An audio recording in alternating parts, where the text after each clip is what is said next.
Hello students, तो ले आया हम जेईई और नीट का एक और क्वेश्चन हमारी स्क्रीन पर। तो चलिए सॉल्व करते हैं इसको। लिखा हुआ particle moves along the x axis from 0 to x equals to 5 meter under the influence of a force given by F equals to 7 minus 2x plus 3x square. The work done in the process is। तो हमसे कहा है कि भाई आपके पास में एक force given है।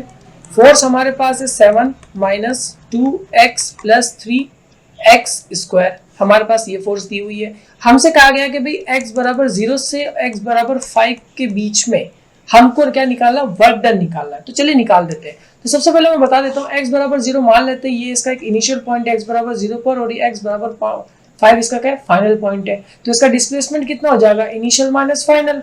तो इसका आंसर कितना आएगा, डिस्प्लेसमेंट 5 माइनस 0 तो इक्वल्स टू कितना आएगा, 5 मीटर डिस्प्लेसमेंट आएगा। ठीक है, तो इसका मतलब वर्क डन इक्वल्स टू कितना निकालेंगे, F डॉट S।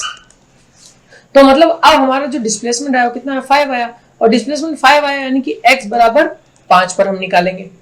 अगर किसी को ये चीज समझ में नहीं आ रही है तो मैं आपको एक चीज बता सकता हूं। आप x बराबर 2 पे जरा फोर्स को कैलकुलेट करके देख लीजिए।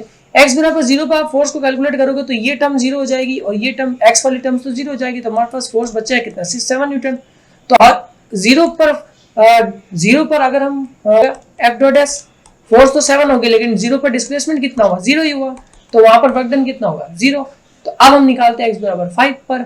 x बराबर 5 पर आप निकाल के देखो फोर्स, तो कितनी हो जाएगी, 7 माइनस 2 इंटू 5 प्लस 3 इंटू 5 का स्क्वायर 25। इसका आंसर आएगा 72। ठीक है, तो अब डिस्प्लेसमेंट हमारे पास कितना होगा, 5 होगा, क्योंकि हम 0 पर निकाल के देख चुके हैं। अब हम 5 पर निकाल के देख रहे हैं। तो 5 पे आप वर्क डन निकाल के देखोगे तो 72 इंटू 5 आंसर आपका आएगा 360 जूल। तो ये दोनों बात एक ही है। अगर आप डायरेक्ट डिस्प्लेसमेंट भी काउंट करेंगे तो भी आपको 5 मीटर पे निकालना पड़ेगा, और अगर आप ऐसे अलग अलग दो पॉइंट्स पे निकालोगे तो भी आपको 5 मीटर पर ही निकालना पड़ेगा। तो मैं आपसे कहना चाहूंगा कि अगर आपको कभी क्वेश्चन में थोड़ा कंफ्यूजिंग लगे तो आप दोनों पॉइंट पे निकाल के देख सकते हैं। अदरवाइज जहां तक हो सके इस चीज को अवॉइड करते हुए डायरेक्ट मेथड यूज करें और डिस्प्लेसमेंट लगाकर हम अपना आंसर निकाल लें। ठीक है फ्रेंड्स, मिलता है हमारे नेक्स्ट वीडियो में। सब्सक्राइब करें, लाइक करें और शेयर करना ना भूलें।